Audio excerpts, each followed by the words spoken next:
And welcome to the 4th episode of the Bagels and Breadsticks podcast. I'm Richard. I'm Logan. And we're going to dive right in to some WTA 500 action in a Strava that just closed up earlier today. Yes, we were talking about that a little bit last week.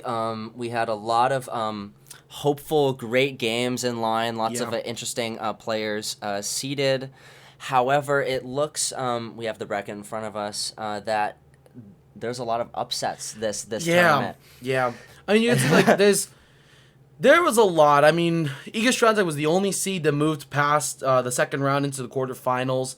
Beatriz Haddad-Maia and Yelena Ostapenko both falling in the first round. Maria Sakkari, Bencic, Kasatkina, Anett Kontaveit, and Paula Badosa all falling in that second round. A big winner of this tournament, though, Barbora Krejcikova, wins in her home country, the Czech Republic. I mean, what do you think? I think she played so well this entire tournament. She had a very tough draw. First round, she had to face a strong American in Shelby Rogers, then faced the number 6 seed Belinda Bencic, even though that was a walkover. Then she had Parks, but the Wimbledon champion in the semifinals in Elena Rybakina, and most of all, the incredible force that is Iga Swiatek in the final. Krejcikova's been really strong recently. This is her second title in a row, I'm pretty sure, and I think it's really fitting because she is such a good player, and we know that. And I think I said this last time that I think she will win another Grand Slam title. She already has one, and she's so great on doubles court as well with Katerina Siniakova, and even more power to her because that really does help, and it helps with her net game, and her reactions and her touch is so good, and I think part of that comes from the doubles knowledge. But what are we thinking for Barbora Krejcikova this year, who's had a really good, or at least starting to have a really good end to her season? Well, shit, I don't... It's just... What? No. I mean, like, it's very... Like you said, like, winning 2 tournaments in a row, like, I feel like that's very... I think, in my mind, that comes to, like, as a momentum thing, so maybe perhaps she'll see... like some success sort of as the year starts closing out a little more, and maybe hopefully she'll sort of carry this on into next year. I mean, it is great to see her doing well, though. I think if she can continue playing this way, she could be a pretty big force going into Australia and France. And if she can be like a momentum stopper, right? Because I mean, stopping Swiatek in the finals was wacky. It's really interesting to me to see her unseeded, especially her being a Grand Slam winner in both singles and doubles now. It's really kind of weird to see her without that number next to her name. And she's what, 15? I don't know, but I mean, she's always been a pretty big force on the tour for recent times, and being ranked, I don't know, we're checking right now. I think she might have fallen, but it's really interesting to me. She's number 23, now moving up after last week's tournament, and she'll move up tomorrow as well. But I think it's interesting to me because I'm also curious to see how that changes her standings in the singles, how that'll change her standings in the singles race to the tour finals, and I think a tour finals this year without Barbora Krejcikova will feel a little bit weird. And on that topic, we don't have any more confirms from the WTA side. The current standings for the race to the tour finals for the women's side: Iga Swiatek in first, Ons Jabeur comes second. Those two are already confirmed to be going. And then third, we have Jessie Pegula, Coco Gauff, Caroline Garcia, Sabalenka, Kasatkina. And Maria Sakkari follow up because Simona Halep, who's currently in 8th, has ended her season. So, a really interesting 8 so far. Very interesting to see Paula Badosa and Belinda Bencic fall out of that 8. Same goes for Maddie Keys. 3 individuals that I think could have been somewhat expected to go, especially for Badosa. I was definitely expecting her to go. Anett Kontaveit sits in 14th. That's not the biggest surprise, despite how high she is in the rankings. That comes, I think, from a certain consistency from her recent tournaments. I think when you look at this year alone, it has been slightly unremarkable. She's had a really good moments, but so do most players, and so should, honestly, most players that are in the top 10. I think that expectation kind of comes with the job. Her highest this year was like 2, Yeah. right? Yeah, wow. And so I think, honestly, the top 4, 5 is unsurprising whatsoever. Swiatek, Jabeur, Pegula, Goff, and Caroline Garcia all have had a really great year this year, and I'd be shocked if any of those 3, Pegula, Goff, or Garcia, did not go to the Tour Finals. I think it would honestly be not a complete Tour Finals without those 3, especially looking at the year that they all had. And do you want to switch over to ATP? Yeah. I think on the male side, Djokovic has been confirmed. He won. Yes. Yep. He won a slam, and he's in top 20. And yeah. So Novak Djokovic has qualified officially to go to the ATP Finals, and that comes because he solidified with his win this week in Astana. He solidifies his spot in the top 20 of the year, and he won a Grand Slam this year, which means he will be going for sure. Right.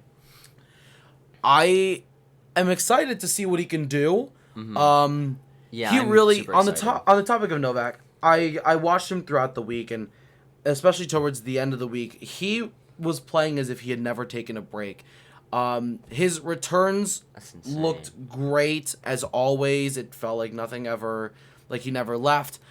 A note that I wrote for myself: what he did very well in his most recent matches against Medvedev in the semifinals, as well as against Kachanov in the quarters and Tsitsipas in the final.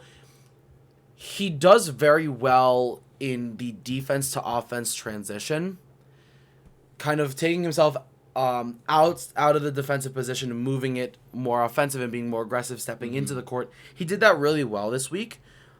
He's always been a more aggressive and attacking player, and he's a really good model for anyone who wants to learn the strategic side of how to play this sport.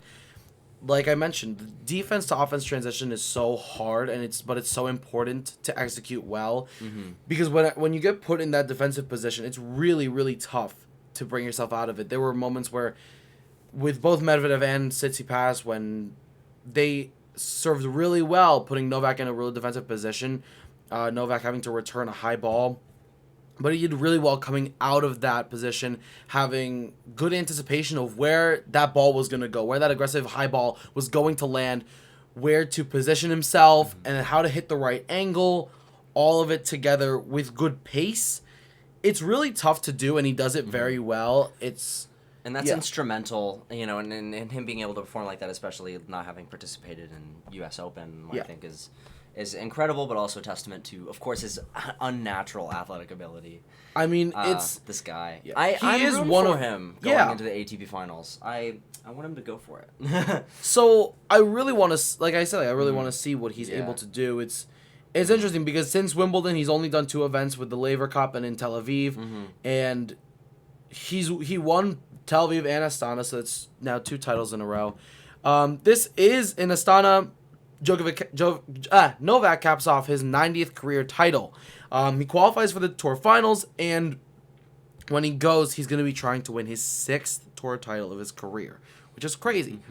But the question I want to pose for you, Logan, is now he's got title number 90. Yeah. Do we think Novak will join Roger and Jimmy Connors in the 100 Tour Titles Club? Yes. I don't think I think it's quite easy for the both of us. I think it's yes. Yes. I think it's yes. I mean, we've talked about this. I think the man has at least maybe like in the ballpark of 4 years left in him. He's got 10 titles in that amount of time. He's got it. No problem. Maybe he'll do better than them. I was gonna say next follow-up question: do we think he can surpass Jimmy Connors' 109? Maybe he'll break 110. So that's 200. Sorry, correction. 200. That's 20. Sorry. That's 20 more titles to surpass Jimmy Connors, which would bring him to 110. Do we think he can do it? I think he can. Yes, I think so. And This is not a political statement whatsoever. However, I think if there are just no more sort of like obstacles to sort of prevent him from playing, then I feel like he will continue to play at this high level, and I he agree. will get titles. I think it's a matter of and like I said, this isn't political. This is just fact. It's a big variable with the whole vaccination environment around Novak.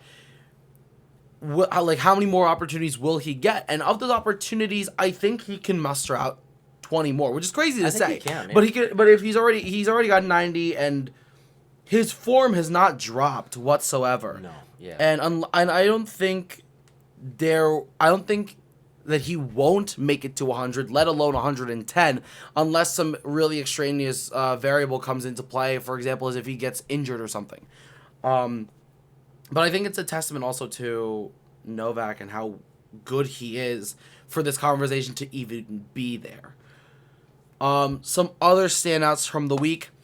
Stefanos Tsitsipas had a really great week in Astana, makes it all the way to the finals. Big win over Andrei Rublev, which I want to talk about Rublev this week. Rublev was amazing this week. Like Medvedev, hasn't had as many chances to play recently because of certain restrictions. So he's getting back to his former form.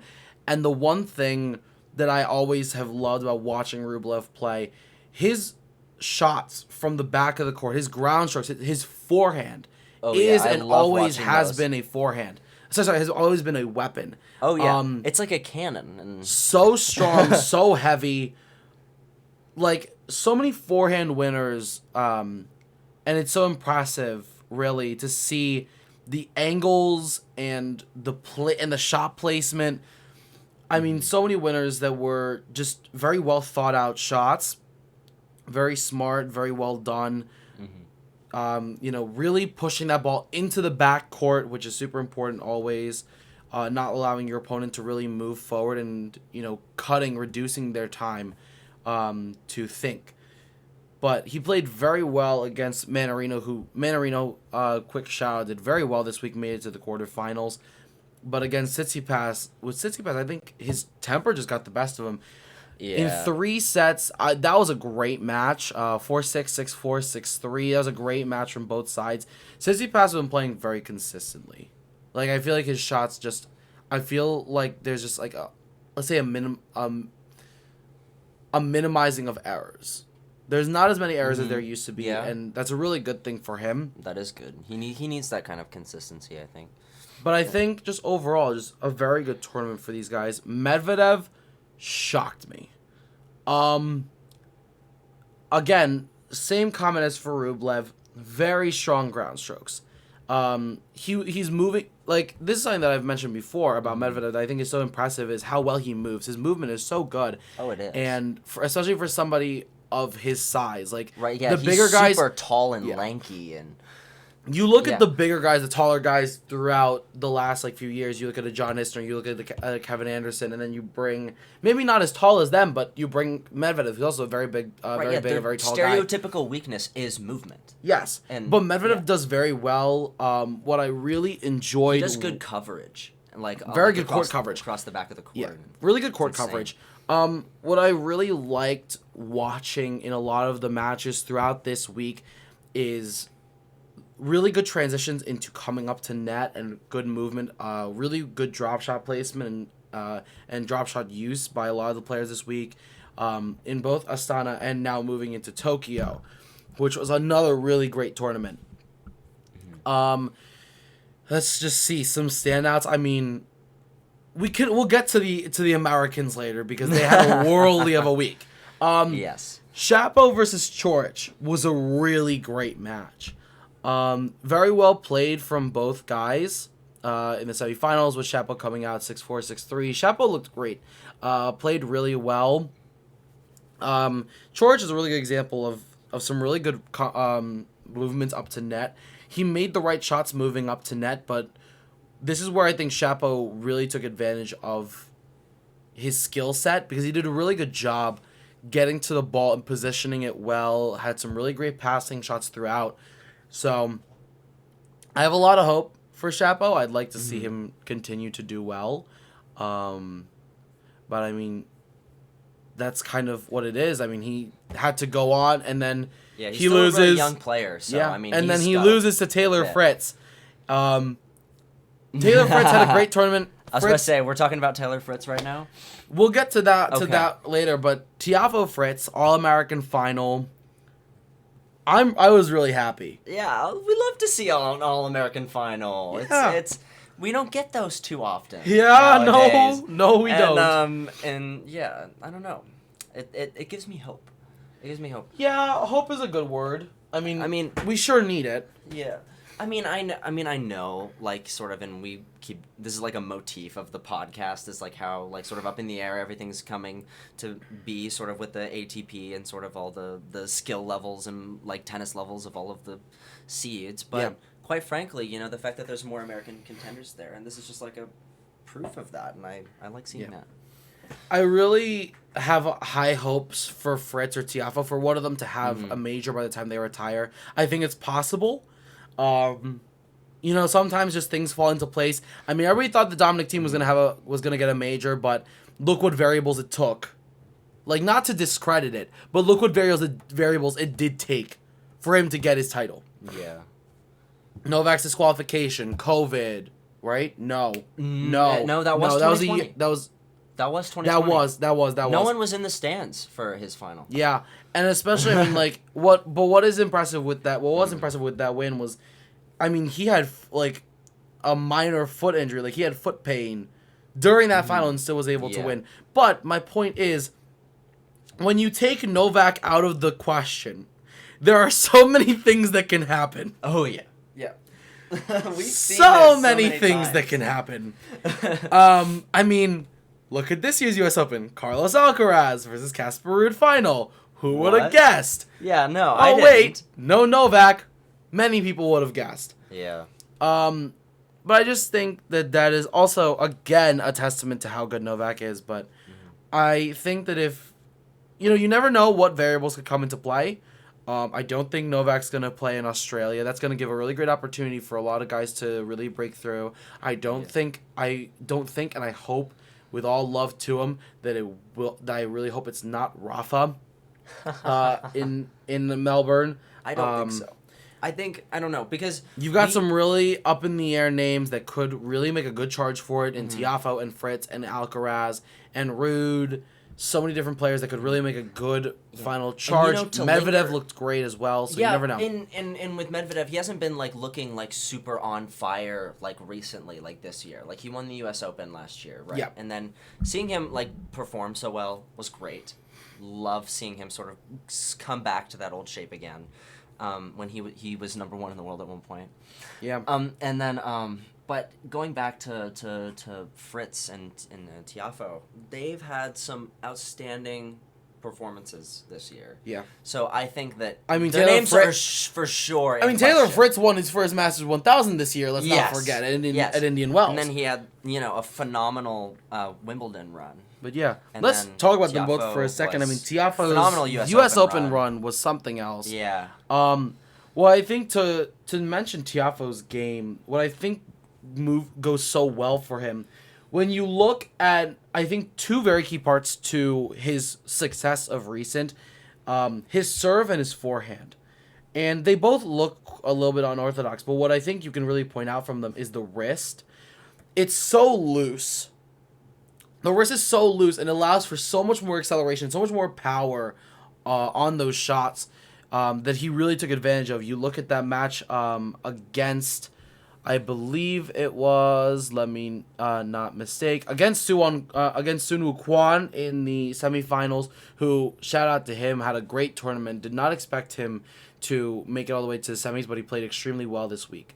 But, like I said, when you look at that match against Kwon, Tiafoe's serve and forehand looked so good and so strong this week, and same goes for when he played the U.S. Open. And I think that comes from the very loose form, the very loose wrist that he has on his serve and his forehand that really allows a good whippy motion, some good acceleration, some good power.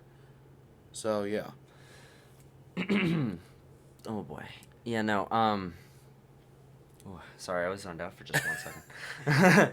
Well, we can move on to Taylor Fritz. I don't know. I really am kind of like itching to talk about that just a little because it's huge. It's very interesting. Yeah. So I'm calling this headline like mother like son. I mean Taylor Fritz with his you did write that headline on your notes actually, did. like mother like son. With this win in Tokyo this week, Taylor Fritz will move into the top 10, and that is following in his mom Kathy May's footsteps, who was ranked 10th in the late 1970s.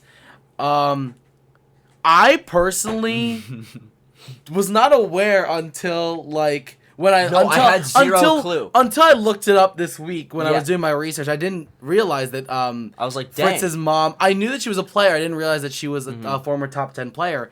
But yeah, she was ranked as high as number 10 in the world in 1977.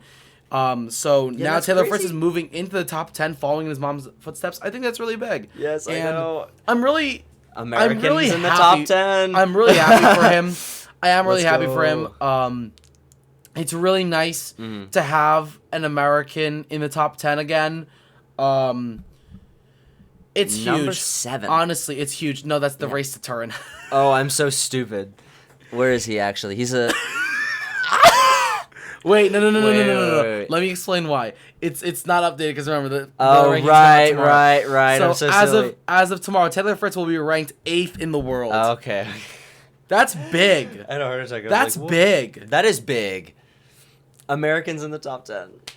So the top 10 is the way it stands going into next week will be Carlos at number 1, followed by Rafa, Casper Ruud, Medvedev, Tsitsipas, Zverev moving his way down, Novak Djokovic, Taylor Fritz at the 8, Rublev at 9, Cam Norrie at 10, with Hubert Hurkacz falling out of the top 10, falling to number 11 with his loss to Tsitsipas in the quarterfinals of Astana. Hurkacz looked really good. It's just unfortunate because it's sometimes just like it is the luck of the draw. That's just really what it comes down to when it comes to these tournaments and to the ranking points. He's been just waiting to break into the top 10 for just like he has remain in there. Yeah, to stay consistently in there. Because he's a very strong player, but like you're kind of saying, like draws and circumstance, but also like like I feel like he needs to be more consistent. But I do agreed. Yeah, I do really. I will be excited the day that he like can stay in there for a long time. But I mean, somebody who's now moving in there and hopefully will stay there. Taylor Fritz, just so good, so good this week. And if it's any American player, I think it would. I think it's fitting that it's Taylor Fritz, because I think when you look at long-term consistent showing, Taylor Fritz had a really good year, and it just continues to move. I mean, he's been a constant name throughout, whereas with Francis Tiafoe, it kind of fell, and then it came back at the U.S. Open, and now it's really coming back again. So I fear for him that the roller coaster may continue to run. But that is all good and well, but what is important, honestly, for American fans is that we do have somebody in the top 10, and I think this is somebody that's really promising in the top 10.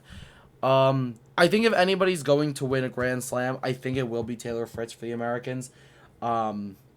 If not him or Tiafoe, then I think it'll be Sebi Korda in a few years. But I think if you're looking for immediate results, you need to look to Taylor Fritz.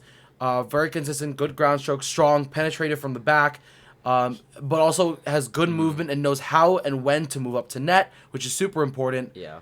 I think if anyone, it's gonna be Taylor Fritz. He has it in him, especially with. He's a very well-rounded player. Is my point. Is. He's a very well-rounded player, and I mean, I would love to see him really break into those slam records and really get his first major. That'd be really, really good. That would be, yeah. But yeah, looking back again to those ATP Finals rankings, we hopped on them a little bit earlier, but let's talk about it. In 5 and 6, you have Medvedev and Rublev. They seem to have established enough of a lead that I think very soon we may confirm some of them to go. Right, yeah. I'm very excited to see Taylor Fritz jump to 7. I would love for him to go. I think he needs to go. I think he should go. I'm very saddened for Felix. I was saying this to you right before we started. I think there is a chance. I mean, the thing is, thanks to Novak now going, regardless of what happens, whoever is at the number 8 spot will be losing their position. Will be losing their ticket to the Tour Finals. So that race between 7, 8, and 9 is really close. Taylor Fritz is at 28.85, Felix at 28.60, and Hurkacz at 27.25.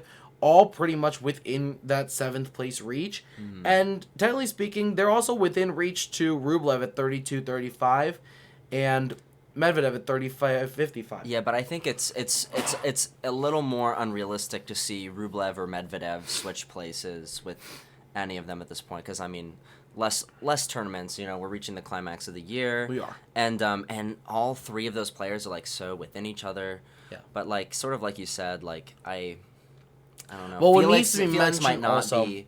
Felix might not like show up. Is basically what you were telling me earlier. And There's a lot of 250s coming up, but I think what needs to be really harped on are those last 2 weeks before the finals. You look, Right. there's a 2 500s in Vienna and Basel, but most importantly, you still have one more Yes. 1000 on the calendar in Paris, and that has proven in past years to be a real Important, game changer yeah. and really important to solidifying your ticket, Or your seat establishing. to there, Yeah. or exactly like you said, establishing and getting yourself up into those positions that can get you there. Regardless, I'm really excited for Paris. I think that's going to be a really interesting week to watch and keep focus on. But I don't know. Things can change. You never know. Also, injuries exist. Oh, and yeah. so you never know what's going to happen. And we, in second place with Rafa, you have somebody that's very injury prone. If I'm him, I would honestly be saying I'm pretty much, if I'm Rafa, I'm secure ending my here. season until the 500s, until those last 3 weeks of the 2 500s, the 1000 in Paris, and then the final. Tour finals. Yeah. You really want to minimize that risk, but those few extra points could always help in trying to get up to Carlos. But I also think, does he really need to? Does he really need to? I mean, the legacy he has, No. he's now going to the Tour He's finals fine. for the 17th time in his career. Yeah. Can we mention that? Nadal has been in the Tour finals, including this year, 17 yeah. times. Which is insane. That's almost as long as I've been alive. Yeah, that's almost as old as we are. It's really crazy, but some other really interesting things to point out. I mean, Tsitsipas is the only person to have won both the next gen and the professional tour finals, which I think is really interesting. But Yeah, that is very interesting. I don't know. Could he do it again? Maybe. Do I think so? Genuinely? Not really. Yeah, I would agree. Like, just kind of like, I don't know. Just If I'm putting my expectations he's on... not blowing me away right now. I Exactly. mean, he's consistent, but like, he's not. If I'm putting my expectations on anyone, I'm going to put it on these 4 individuals. Carlos, Casper, Taylor Fritz, and Novak. That's where my expectations are going to lie. I won't be surprised to see Medvedev do some really heavy damage. Yeah. But Same I with think... Nadal, I think. Yeah. But when you Assuming look... he doesn't get any injuries. But when you look to Turin, I think we are looking at a very strong draw. And the best part is, even the names that fall out of there, at least as they currently stand, are still very strong. Yes. With Felix Hurkacz and Cam Norrie and Yannick Sinner. Zverev... I was about to say, you skipped over Zverev. I don't Sir, think he for has good this. reason. He hasn't played since the French Open. I don't know what's going on. Yeah, I don't But- know either. I just think that it's really bad when you can't be, when you have nothing to say about a person who is in the top 10. Yeah. So it's a big injury. It's a bone edema, which is really Interesting. really Oh, God. not, I don't know. It's not good to hear. Any Yes. injury is not good to hear. But I think what's interesting to me, though, is that it just now is he falling out of there, which is really indicative to how well he did in the first half of the year to get himself to a position where he did not fall out of that top 8 until this week. Right, and like having now played for a bit. Yeah. But I think, regardless, we have a really good lineup going into Turin, and I'm excited to see where that goes. Speaking of Turin, let's take our current 8 and let's talk about something that you and I know of a lot about. Their gear. Okay. Yes. Let's do that. That's where I'm taking That's an it. interesting turn. Let's okay. But looking at this top, I'm even gonna extend it to 11. I'll take it down to Cam Nori, and no, we're not gonna talk about Zverev. We can if we want to, but it's fine. It's just it's funny.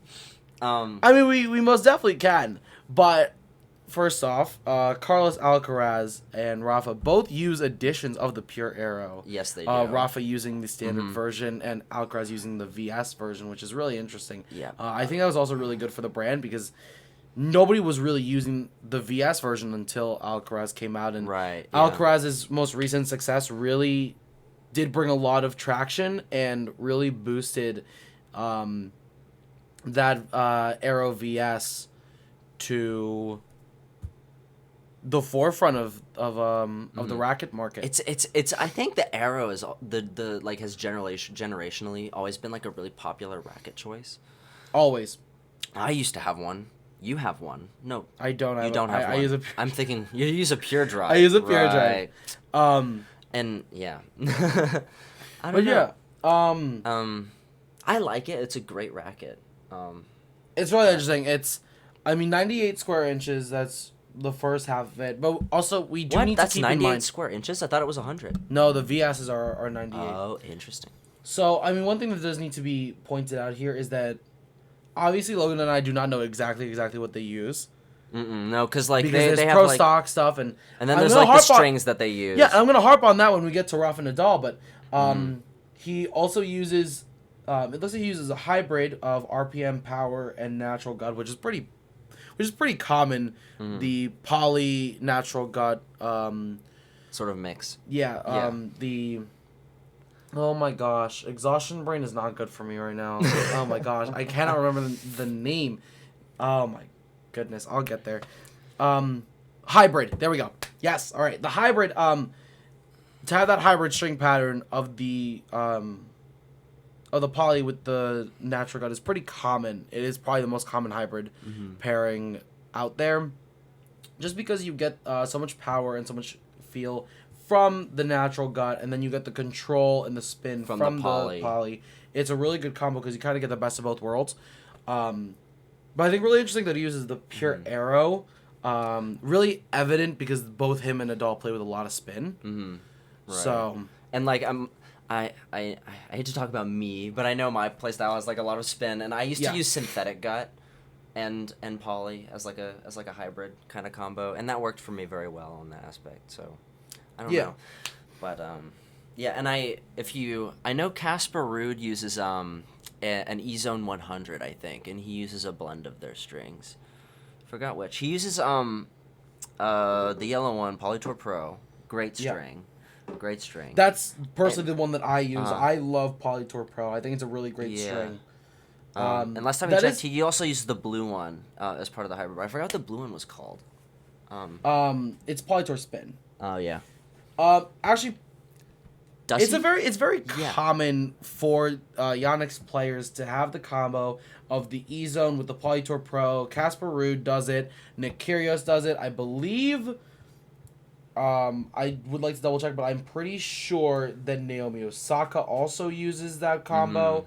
I know she uses an E-Zone. Yeah, she uses Polytour Pro as well. It's just a really great string racket combo. They pair very well, and I think it's phenomenal. Again, it's a big testament to Yonex. I think what Yonex is so well is that they are perfectionists.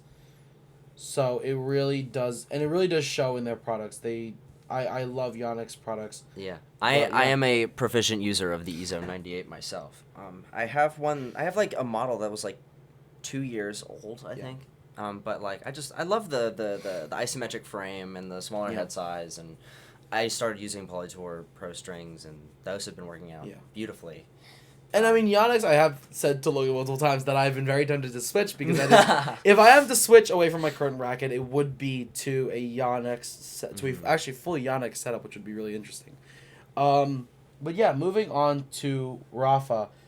This is somebody where there's been a lot of speculation over what he actually uses.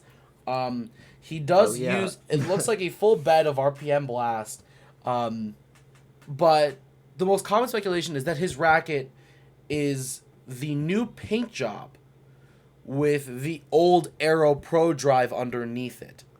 Interesting. So, like, the speculation is that he has basically the same racket that he's been using for, like, a decade. Yep, for multiple decades. Yeah. Well, it's for almost 2 decades now. Right, and and it's just not actually different, and they've been releasing new models.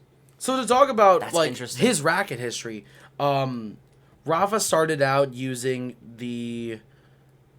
oh my goodness, what was the I think it was called like the Pure Z Lite or something, the original Pure drive, or was it the Babolat soft drive? I'm not sure, but it is whatever the very ancient ancestor of the Pure drive is, at least at the time when he burst out into the scene, because Carlos Moya was using it. Carlos Moya, his inspiration, whatnot, but most funnily, I don't know if that's a word, enough. Oh, funnily Funny enough. Oh.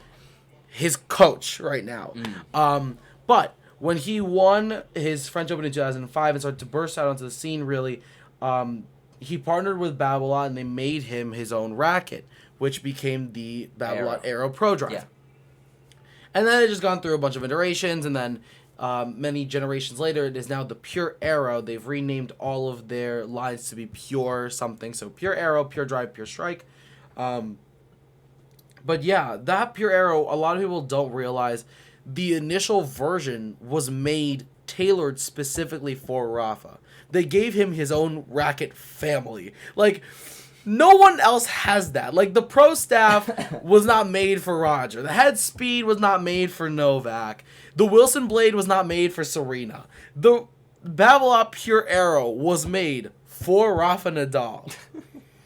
And when you look at that beam construction and the head shape, it's very indicative of why it is made for him. He plays with such high amounts of spin that the shape of the racket head, the frame itself, is really good for his style of play. Oh yeah. No, like I remember like the edges of the racket were like pointed, right, to sort of like, I guess, I don't know. It like feels like a racket you're supposed to like spin balls with. And hell, I developed my own spin technique sort of with the Super Western grip, with that racket. And my coach always told me that was, the spin racket to go to. It's stereotypical. It is. It's very interesting. And like, it's kind of like Rafa's built just like a brand around it. Like, when you think of that racket, you think of him, you think of the spin potential. And now they've even gone a step further, haven't they? They have the purple and yellow one, which like has like his logo on it, and like the bag that comes with it too, which is funnily enough, like, as going sort of back to what we were talking about, like not what he might actually be using. Which is interesting. So now moving on, we talked about Casper. We're gonna go to Tsitsipas, which I have a very interesting. He uses just a Wilson Blade. He uses a Wilson Blade, the 98/18/20 string pattern version with Luxilon 4G, a string that I've used in the past, the soft version. I love that string. It's really good. Yeah. Great spin potential. Good feel. I really was able to feel the ball well off of the string bed with those strings. Really plush is what I'm trying to get at. But I have a really interesting history with this one because I've actually used his racket before. I think I told you this story. Yes, you did, actually. Something that I know was able to get his hands on Tsitsipas's one of Tsitsipas's rackets. And I mean, this is just like my testament, like my experience with like how different rackets are between the pro stock, what the pros get, and what we get in the market, in the consumer market. That thing was so heavy. I could never use that thing. But there is a reason why they add so much weight to it. Like, that thing was extremely heavy. And it has to pair with the game in the sense of these guys hit so hard. There needs to be a lot of stability on the racket, and that's why a lot of them add so much weight. Right, yeah. The ball can't win in a physical interaction with even the racket. Like, we look at like the weight of rackets. Like, the basic Pure Drive that I use is 300 grams. the rackets that these pros are using are like above 330, going 340, 350 grams, which is nuts to me. I feel like 340 is pretty much the average, more or less, on tour, and that's really heavy. I felt some really good. I tried a 315 over the summer.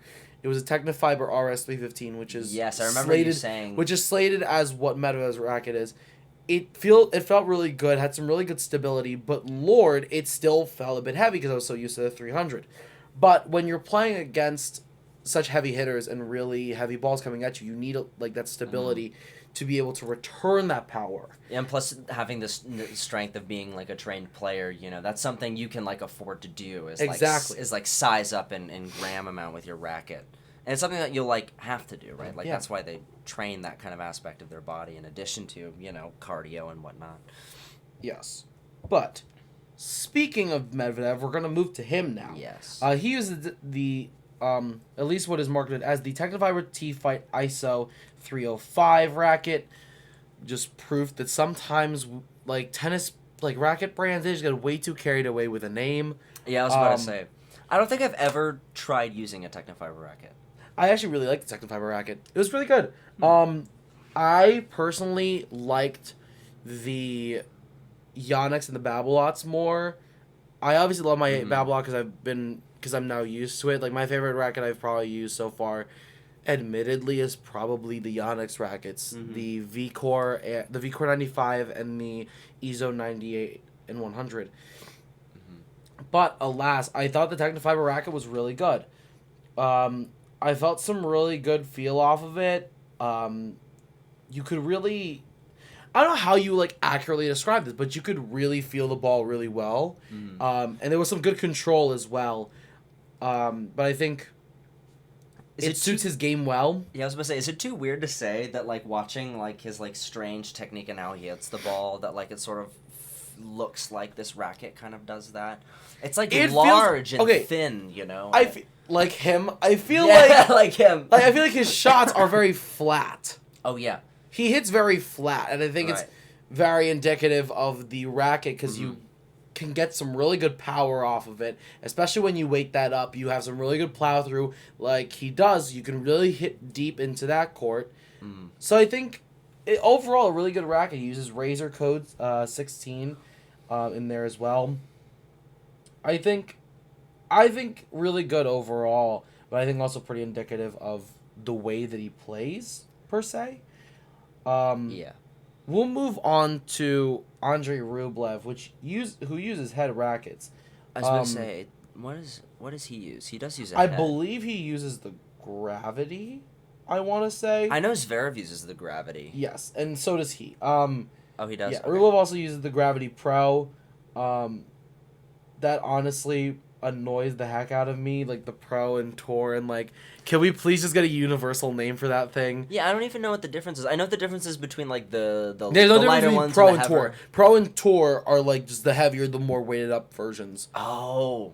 That's what it is. So when the easiest way of looking at it is looking at the Babolat family. So when you look at a racket that says plus, a plus size racket means it's going to be longer.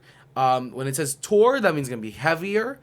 If you see a number, that's just the head shape. Size. Yeah. VS is going to be more of a player stick. It's going to be 98 square inches, so a smaller head. Tightens that sweet spot, but really allows you to control the ball. And with, I'm trying to think of anything else that I'm missing. I feel like with head, the MP, the mid plus, which stands for mid plus, that's kind of like their standard version of each racket family. Yeah. But yeah, different letters and different coatings mean different things. I know Wilson has used S in the past, and that'll typically mean spin. So it's so the string pattern will have been altered, so it really maximizes the spin potential. But yeah, a load of different technical terms. But to another head user, Taylor Fritz uses the Radical MP. Yes, he does. Really good racket. Rublev and Fritz. I don't have as much experience with head rackets as I do with, say, Wilson or Babolat or Yonex I've only or ever Technofiber. used the speed. Yeah, I've used iterations of the Radical and I've used iterations of the Speed. Really good rackets overall. I don't know your opinions on head. Did you enjoy Your experience with head rackets? It's funny enough, the speed racket, because like the other racket experiences that I've had, you know, I've like owned them or I've like demoed them. Like I've demoed a Wilson blade, I demoed a V-Core, and those were great. But like this one was actually a friend of mine bought at Target. So obviously it didn't have like the correct string configuration, but you know it was it felt, you know, fine. You know, it was a good racket. I don't think. Are you sure it was the actual like head racket, or was it? It's. Or was it like the things little, that little kitty version? No, like there's the cheaper kind of racks that they just send to like Dick's Sporting Goods and Modell's and Target. Yeah. And I mean, shit, it said head speed on it, but I don't. You never know. Yeah, so they just do that because they put exactly. the coloring on it. They put the design pattern on it, and they make you think, oh, it's the same thing that Novak uses, but for $30. Yeah. It's not. No, it's not. So again, I can't really, you know, say much about that except for, you know, it looked nice and it felt all right. And you know, I guess I really wish I demoed one. You know, because I know Berrettini uses that other one, the gray and green one. What's that one called? That's the Extreme. The Extreme, yeah. And I haven't tried that one either. What's really interesting also is when you look across the different brands, when you look at Babolat, you look at Head, and you look at Wilson, you look at especially Dunlop. It's really interesting because the colors that they put on the racket actually tend to translate into what each racket specializes at. With Babolat, you see blue on the Pure Drive. That actually goes to power. The same goes for the Wilson Ultra, a more powerful racket. And, oh my goodness. Oh, it's like a consistent color pattern. It is. And then Interesting. And then Dunlop has, I believe it's the FX. The FX series is blue, and that is also their more powerful line. Dunlop also has the CX, which is the red line, which, like the Pure Strike, both more control-oriented rackets, and then you look to yellow, and you have the Head Extreme, the Babolat Pure Aero, and you have the Dunlop SX racket series, and those are all more spin-based rackets. It's really interesting how they tend to color code. Wow, I never noticed that. I thought you were going to say something about how, like, a lot of these racket companies will sort of have, like, family of threes.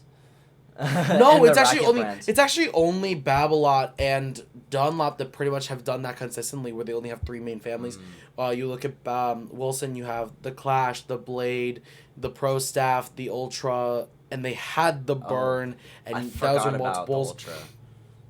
Yeah, and then you look at Yonex has like two. No, Yonex has three. Oh, they have three. What's their third again? Well, great transition, because the third one is actually used by Hubert Hurkacz. Yes. That is the V-Core Pro. Oh, it's just... Oh, okay, yeah. And technically speaking, Yonex has more, because they also have their Astro line. Oh, I forgot about that. Which is a whole nother thing. I forgot about those. But to quickly riff on the other companies, I mean, Head has what? The Extreme, the Instinct... Extreme, Instinct, which is blue, which power, again. The Speed, the Radical, the Gravity, and the Prestige. They have 6 racket families. The Instinct is starting to die down, which is really interesting to me, because you look at the Instinct history, and that is the racket that was made famous by Tomas Berdych and, of course, Maria Sharapova. And that racket's actually died down a lot. Making way for Speed, Radical, and Extreme, and especially Gravity to really make their move up. And Head just introduced a new line, the Head Boom rackets, because Head said we don't have enough.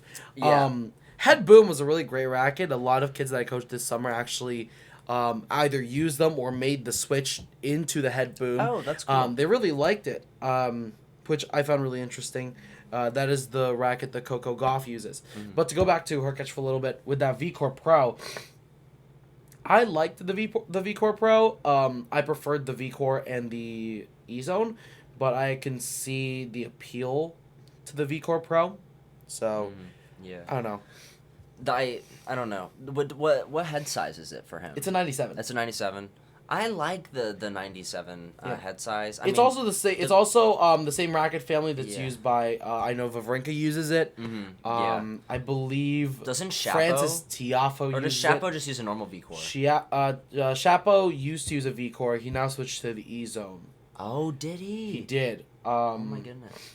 Yeah, it's a very the thing is nobody talked about it. It was just like a minor Yeah, I was change. about to It was say. just people Yeah. noticed that his racket was no longer red; it was blue. So there was that minor change. Again, we don't know what's under the paint job, but it could have been anything. It could be anything, like you're saying. And then we'll talk. We talked about the gravity with Zverev and Rublev, but Yeah. Cam Norrie uses the Pure Strike, which also used by Team. Dominic Thiem. My But man. yeah, a really good racket. Very control oriented. That is Babylon. I think what's really easy about talking about Babylon rackets is that each racket kind of hits a different part of the game. The Pure Drive is a very Yeah. powerful racket. The Pure Arrow is a very spin oriented racket, and the Pure Strike is a very very control oriented racket. Yeah, it's because there's not 6 of them. Yeah. It's because there's not 6 of them, and they can just like sort of like fine tune the rackets to like one specific part of the triangle. Yeah, but if you want to make it, let's go like to finish things off like specifically, what do we use? If you want to start off. Yeah, I'll start off because I think I've been the most transparent about this. Yep. I use I think it was it's 2 years old now, two and a half. Yeah, Ezone 98. I have a blue one and a green one. There's no Oh, difference. you have the green one? Well, for some reason there's no difference, just a colorway. No, there's not. It's a Yeah. color wave. And I use 16 gauge Polytour Pro strings. I believe it's 16 gauge. But yeah, and I only switched to that I think last summer. That was great. Before that I tried those that neon green string Hyper G. Hyper G, yeah. And then that was okay. It was cheap and good, but it was okay. And then before that I used like I was saying, a synthetic gut and poly blend, and then before that I used Luxilon poly blend. But I'm Do you want to do racket journey? Like, what was your first racket? my first racket that I like had, and that was mine. I think was this like gray like junior head thing, but I'm not gonna count that. I remember I went to I had this thing where because I didn't have my own racket, I always borrowed rackets from this like racket shed at like my local like club, and the head coach of that club, who was great friends with my mom, he noticed this, and he would like, I think he was annoyed that I would always borrow rackets and like take them home and whatnot. So he threw over like just like a Babolat Pure Drive case, and like over like the fence one time he was like, "Hey Logan," and so like I got this Pure Drive, and so I had this it was I think it was a smaller one, naturally, because I was a junior player, but it was I think my first Yeah. actual racket that I remember using and enjoying was a Pure Drive. Yeah. So my first racket was cause my parents, we didn't want to invest in something that we didn't know if I was gonna like or not. Mm-hmm. So my dad and I went to Modell's and got a little crappy $30 Wilson U.S. Open edition racket from Modell's. Love that from you. An adult size racket when I started playing when I was like 7-8 years old. I remember going out to the local park with my dad, going to onto the public tennis court. My dad was like chucking balls over, and I was just hitting. Yeah. And I just fell in love with it. And then I started trading and different stuff. And my dad realized how much I loved it, so he works at the country club. So he bought from the tennis shop over there. It was I loved this racket. It was a Babolat Junior. It was an Andy Roddick Pure Drive Junior 26-inch racket. And I would use that all the time. Mm-hmm. My dad ended up getting himself a new racket because his old rackets were like very vintage, so heavy. Mm-hmm. So we went to Costco and got you do, yeah. and got a head racket. I don't even remember what it was called. It was just some crappy little thing. Mm-hmm. And so I used that. I would go over the summers. I used to train at this place, and we can go. I think later on we can go into a full episode of just our tennis history, but yeah. Basically at that place I would use that head racket, but one time I brought out the Babolat racket for a week and I just started playing with it, and my coach looks over at me and goes, "Richard, what on earth are you using?" And I'm like, now in double digit years, so I really should be playing at the level that I really should have been playing with an adult size racket. And I was just like, I felt like bringing this one, and I was like, it's a 26-inch, and he was like, no. So he got me from the rentals one of the Babolat Pure Drives and just to use for the day. And he was like, when you go home, tell your dad, bring your adult size rackets.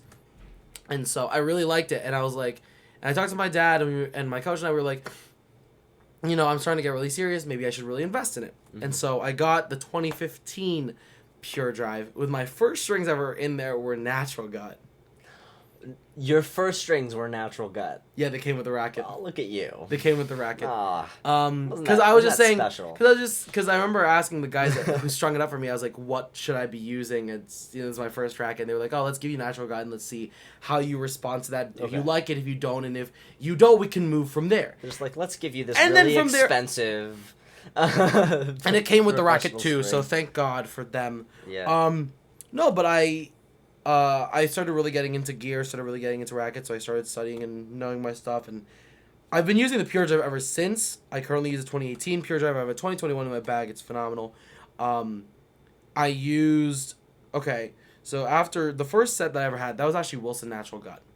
Oh. Which is how you know it's really good, because Wilson Natural Gut is really good. It's one of the better natural guts out there.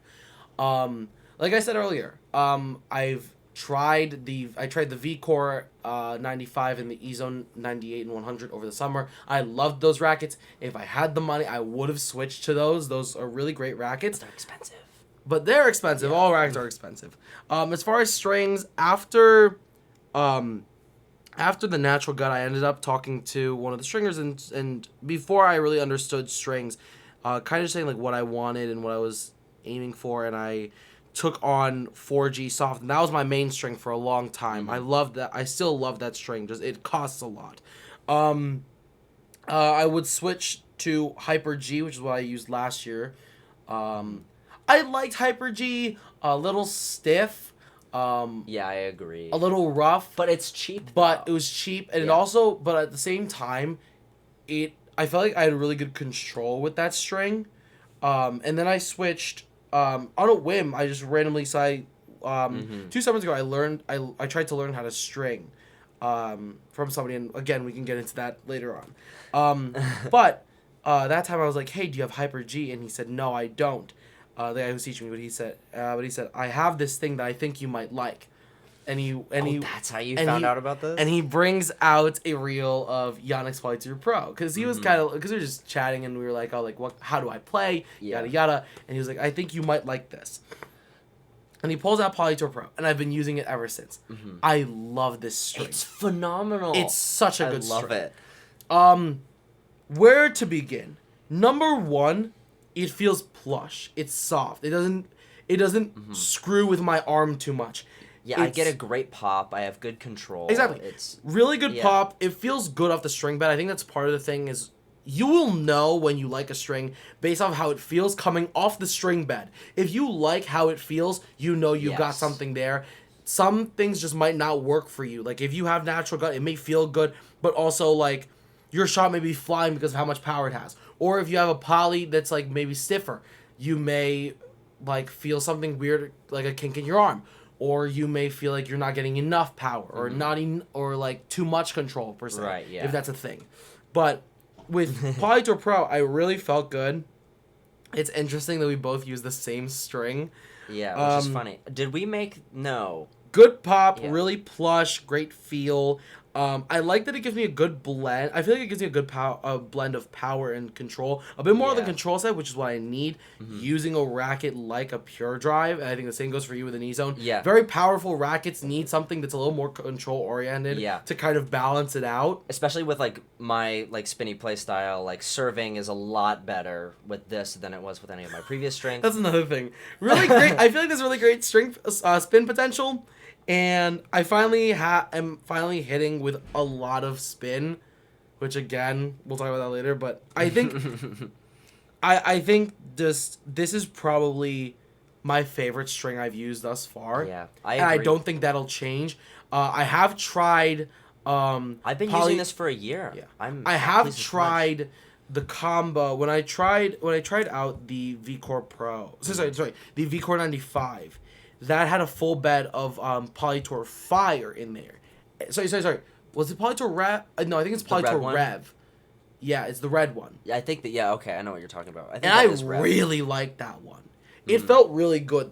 It felt like a very like made to work combo by Yonex to put together the two red things. But the V-Core with the Polytour Rev or Polytour Fire, whichever it is, it felt really good together.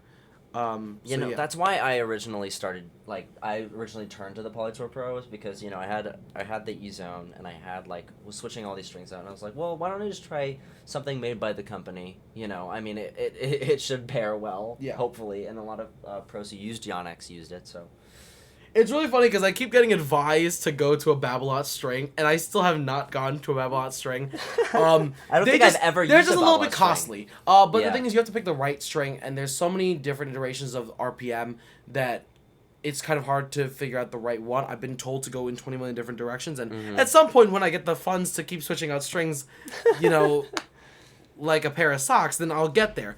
But until then, I really like the Polytour Pro. I have no reason to change it, so I don't plan on changing it. Also, I have to say, interestingly enough, the two other things that I use on this racket, my dampener is a Vibe dampener from Vibe Tennis. Please go check them out. That is a shout out. Oh. That is a full plug for my coach. This is his brand, Richard Henry. Smells of plug in here. But what I really want to bring out, what's really interesting to me, is my overgrip that I use now. This is the new grip that I'm starting to slowly commit to, which is really interesting because I never thought it would be from this company. But Logan, you gonna read what company that is? Holy okay. That's Vocal. It's a Vocal overgrip. Well, and I can't say much. I use the Turna Blue Grip. Well, I love Turna Grip. Yeah. And I would always use Turna Grip or Wilson Pro overgrip, but the reason why I like, and it's I use the Vocal. I believe it's the. I don't want to speak preemptively. It's a V dry grip. Thank you. There it is. It's the V. It's the line is called the V dry grip. What I really like about it, and this is just barely used, so if you want to try that, what I really like about it is that it feels like the midway point between a Wilson Pro overgrip and a Turner grip. It's not overly dry like a Turner grip. It's not super tacky like a Wilson Pro overgrip. It's in between, which I actually really like. My boy, my coach, Richard Henry, is sponsored by them, which is how I got that's so cool. Some grips for myself. And I actually really like them. I was talking to him the other day about this when I before I came back up here. These grips are really good, and I really like them, which is really interesting to me because I didn't think it would be Vocal of all companies, but I really like the V-Dry grip. Yeah, that's cool. But, I think, I know I switched to Turna because it's good for sweaty hands. It is. I have the sweatiest hands known to man. But my coach said that he didn't like those grips, and then he recommended that I try the gray ones. But I went and I got the blue ones instead because I saw that just a bunch of people used the blue ones. I'm like, I'll give him a shot. Why not? So I bought the grip that he said he didn't like, and I was like, I love this. This is for me. My hands are so sweaty. I was the kid who actually no, I still have a bag of resin in my tennis bag because my hands are so sweaty. So I dries the them powder? Off. Yeah. Oh yeah. I didn't know that you use that. Yeah, I do. I mean they have it for baseball, but I have one of those little sack things that I use. I just have a tendency to just if I have sweaty hands, I just I dry them off on my clothes, or I'll just do the hand blow and I'll do that. Yeah, but when Lake Michigan's coming out of your hands, you gotta turn to other methods of drying. I wasn't doing very much sweating when I was playing with the kids that I was coaching. Oh, true, yeah.